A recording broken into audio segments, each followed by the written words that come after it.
जोहार भाइयों, पिछले वीडियो में मैंने कहा था भाइयों अब समय आ गया है सीखने, समझने और अपना भविष्य संवारने का। क्या वाकई शिक्षा इतना महत्व रखती है? जी हाँ। अगर शिक्षा महत्वहीन होती तो महात्मा गांधी और डॉक्टर भीमराव अंबेडकर जी जैसे महान पुरुष विदेशों में उच्च शिक्षा प्राप्त करने नहीं जाते।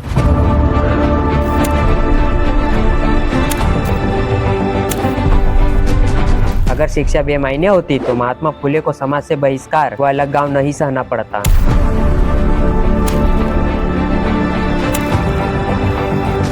चीन के यात्री फान और वेहनसांग हजारों मील दूर से भारत आए ज्ञान हासिल करने के लिए। शिक्षा की भूख ही उन्हें भारत तक खींच लाई। शिक्षा के मूल्यों को प्राचीन काल से ही समझा जा चुका था। यही कारण है कि इतिहास के पन्नों में तक्षशिला विश्वविद्यालय, नालंदा विश्वविद्यालय, विक्रमशिला विश्वविद्यालय जैसे विश्वविख्यात नामों का उल्लेख मिलता है।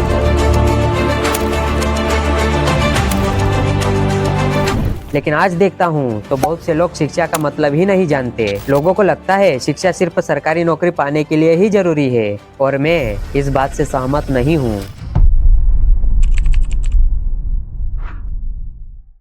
जोहार भाइयों, मेरा नाम है विजय चौहान। आज मैं कम शब्दों में शिक्षा का सही मतलब समझाने की कोशिश करूंगा। भाइयों, कुछ समय पहले मैंने एक किताब पढ़ी थी जिसने शिक्षा शब्द को देखने का मेरा नजरिया ही बदल दिया। इस किताब को पढ़ने के बाद डोंट जज a book by its cover का मतलब भी समझ में आ गया था। इस पुस्तक को लिखने के लिए अमेरिका के महान लेखक नेपोलियन हिल को 25 सालों का समय लगा और इसे 1937 में पब्लिश किया गया था। इस पुस्तक का नाम थिंक एंड ग्रो रिच है। नेपोलियन ने शिक्षा के बारे में कहा, एक शिक्षित व्यक्ति जरूरी नहीं वह हो जिसके पास बहुतायत से सामान्य या विशेष ज्ञान हो। शिक्षित व्यक्ति वो है जो दूसरों के अधिकारों का उल्लंघन किए बिना जीवन में जो कुछ भी चाहता है उसे हासिल करना सीख चुका हो। आशा करता हूँ आप इसे अच्छे से समझ गए होंगे। आगे बढ़ने से पहले एक बार फिर बताना चाहूंगा, मैं ना आपका समय बर्बाद करने और ना फर्जी बात करने आया हूँ। इतनी मेहनत करने के पीछे मेरा एक ही मकसद है, समाज को नई व उचित दिशा दिखाकर समाज को उन बुलंदियों पर पहुँचाने में मदद करना जिसका सपना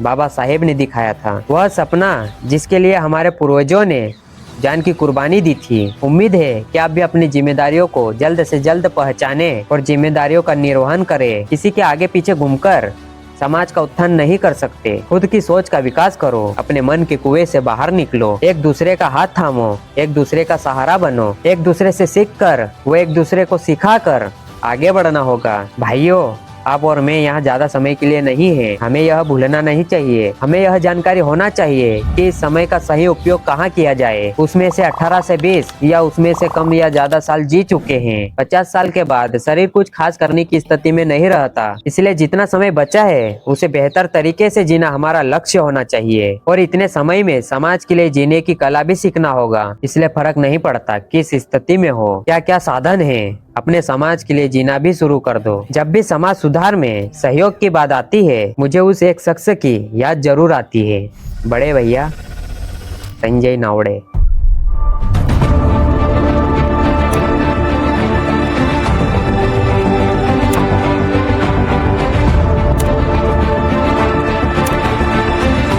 संजय जी एक पिछड़े व मामूली गांव से आते हैं। यह गांव जोड़ाई मध्य प्रदेश के बड़वानी जिले के तहसील राजपुर में आता है। संजय नावड़े ग्रामीण बच्चों को उच्च स्तरीय शिक्षा देने के लिए कोरोना काल के बाद से लगातार प्रयासरत है।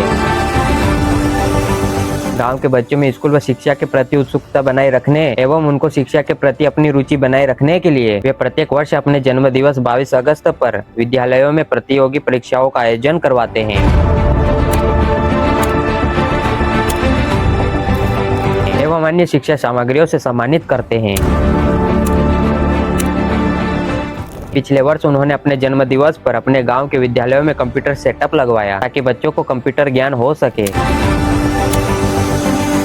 और इसी वर्ष 30 मार्च को उनके द्वारा शीतल निःशुल्क कोचिंग का उद्घाटन किया गया जिसमें वे नवोदय विद्यालय तथा केंद्रीय विद्यालय में प्रवेश हेतु परीक्षाओं की तैयारी करवा रहे हैं।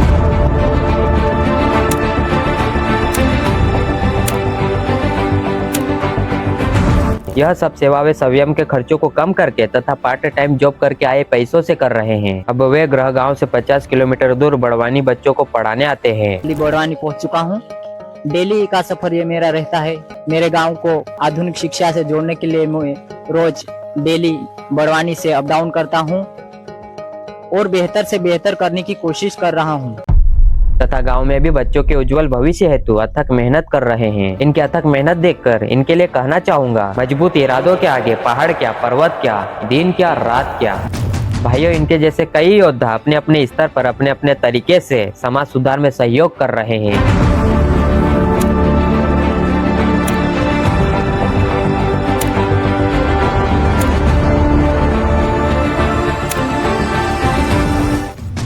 मैं चाहूंगा आप भी अपनी जिम्मेदारियों को पहचाने और उसका निर्वहन करें। मैं यह भी जानता हूँ किसी काम को करने में और उसके बारे में बात करने में बहुत फर्क होता है, परंतु हमें अपना प्रयास करते रहना होगा। यह आसान नहीं होगा, कदम कदम पर कठिनाई आएगी, अपने ही लोग टांग खींचेंगे, पर एक दिन वही अपने लिए ताली बजाएंगे। बड़ी उपलब्धियां समय मांगती है और खासकर तब जब आप शून्य से शुरुआत करते हैं।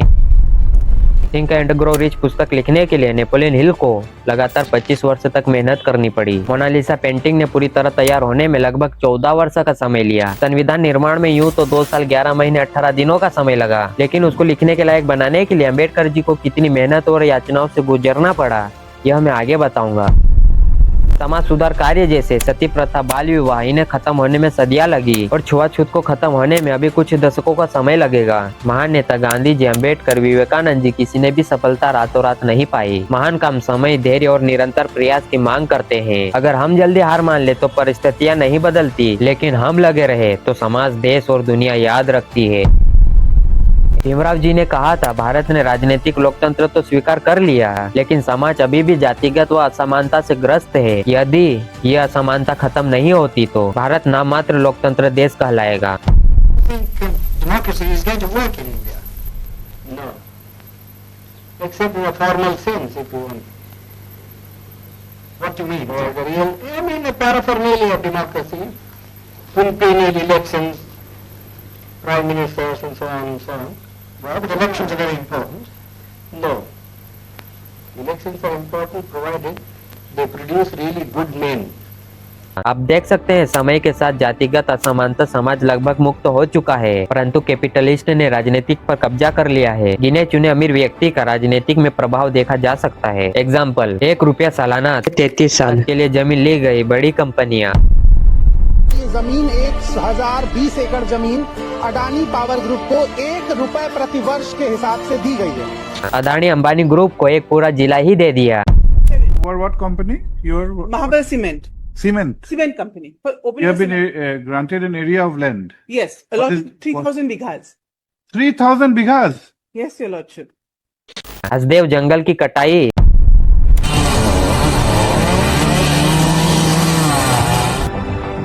साथ ही चुनाव में कारपोरेट फंडिंग, इलेक्ट्रोल बॉन्ड और लॉबिंग।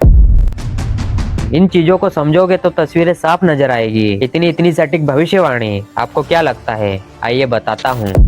सन 1913 में भीमराव जी अमेरिका गए और 1916 में लंदन चले गए। लंदन से 1917 में उनको वापस भारत आना पड़ा, परंतु 1920 में वे वापस चले गए। वे बैरिस्टर बनकर वापस भारत आए। इतने वर्ष अमेरिका और लंदन में रहकर उन्होंने अर्थशास्त्र, कानून, राजनीतिक की उच्च शिक्षा प्राप्त कर चुके थे। साथ ही जाति व्यवस्था, भारत अर्थशास्त्र गहन अध्ययन कर चुके थे। साथ ही अम्बेडकर की अन्य विदेश यात्राओं ने उन्हें सामाजिक न्याय, लोकतंत्र, मानव अधिकार और आर्थिक समानता, अंतर्राष्ट्रीय अनुभव दिए। यह दूरदृष्टिकोण उनका ही नतीजा है। इस तरह किसी भी सफलता के पीछे सालों की मेहनत होती है। आसान किसी के लिए नहीं होता, यहाँ तक कि भीमराव अम्बेडकर के लिए भी नहीं, परंतु उन्होंने आवश्यक ज्ञान लिया और अपने काम को अंजाम तक पहुंचाया। भाई, ऐसे ही इतिहास के पन्ने पलटाते पलटाते मैं पहुंचा वर्ल्ड वॉर 2 के अंतिम अध्याय पर, जहां मैंने पाया द्वितीय विश्व युद्ध का अंत हिरोशिमा व नागासी पर परमाणु बम के हमले के साथ 1945 में हुआ।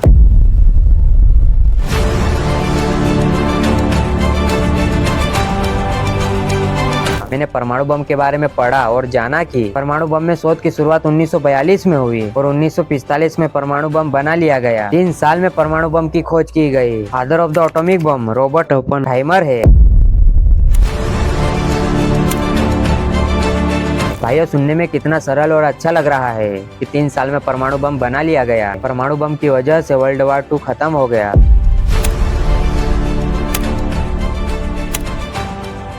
भाइयों, ये इतना आसान नहीं था। अमेरिकी सरकार ने 1942 में अमेरिका के मेक्सिको के रेगिस्तान में एक शहर बनाया जिसमें 4000 लोग रहते थे। हजारों वैज्ञानिक, इंजीनियरों और उनके परिवारों के लिए स्कूल, अस्पताल जैसे जरूरी स्थानों की व्यवस्था की गई।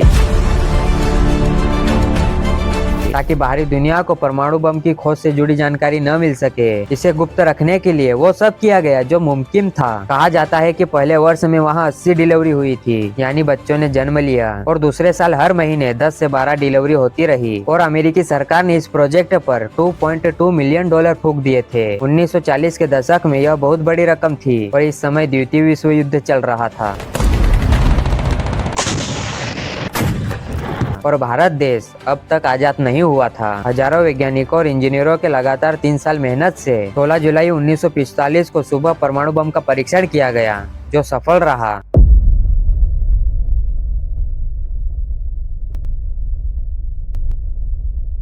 परमाणु बम के परीक्षण के बाद ही रॉबर्ट ओपेनहाइमर को जब महसूस हुआ, उन्होंने एक ऐसी चीज का आविष्कार कर दिया है जो लाखों लोगों या पूरे समाज का पतन का कारण बनेगी। उनका मन पश्चाताप से भर गया और उस वक्त उनके शब्द थे, now I am become death.